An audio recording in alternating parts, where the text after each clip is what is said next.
Assalamualaikum warahmatullahi wabarakatuh. Perkenalkan, nama saya Muhammad Taufiq Hidayatullah dari program studi ilmu hukum kelas HK21F Universitas Nusa Putra. Di sini saya akan menjelaskan mengenai tentang bisnis dalam konteks global.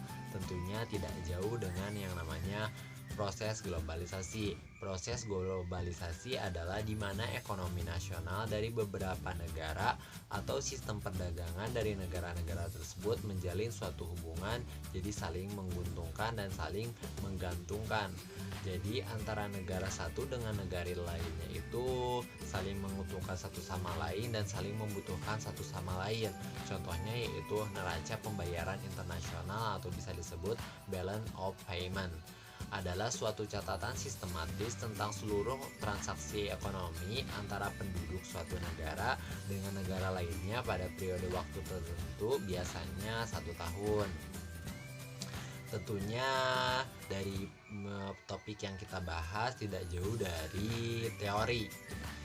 Ada 5 teori yang dikemukakan oleh para ahli. Yang pertama yaitu teori merkantilisme yang mengatakan bahwa negara akan maju kesejahteraan kalau mampu melaksanakan perdagangan internasional dalam bentuk logam. Jadi suatu negara itu akan lebih maju dan akan lebih sejahtera apabila perdagangan internasionalnya itu adalah berbentuk logam. Contohnya seperti emas, perak, tembaga, dan lain-lain sebagainya. Yang kedua yaitu teori Adam Smith. Dia mengemukakan tentang absolute abundance, yaitu masing-masing negara hanya bisa menghasilkan satu macam hasil bumi.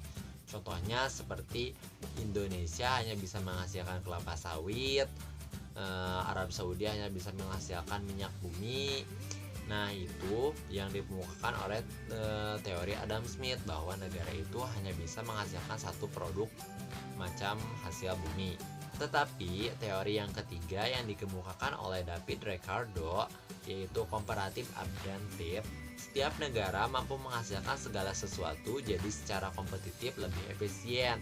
Jadi contohnya seperti Indonesia bisa menghasilkan kelapa sawit, Arab Saudi bisa menghasilkan kelapa sawit pula, tetapi tidak lebih dari Indonesia. Oleh karena itu, untuk memenuhi kebutuhannya, Arab Saudi itu harus mendapatkan ekspor dari negara Indonesia dalam produk kelapa sawit, jadi agar terpenuhi kebutuhan kelapa sawit di negaranya.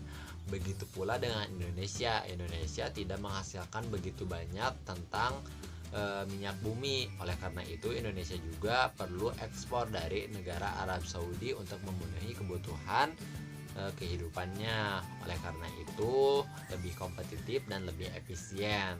Yang keempat yaitu yang dikemukakan oleh Michael atau competitive advantage, yaitu keunggulan bersaing mampu melayani dan memuaskan pelanggan lebih baik dan cepat beradaptasi.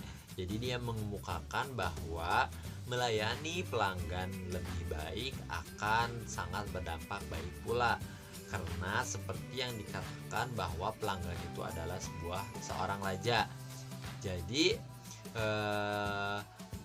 pelanggan akan lebih nyaman berbelanja dalam suatu produk apabila pelayanannya itu sangat baik. Yang terakhir yaitu Hausler-Olin Theory yang mengemukakan bahwa tergantung endomen yang dimiliki suatu negara tersebut. Jadi dia mengemukakan bahwa tergantungnya suatu endomen dalam suatu negara tersebut.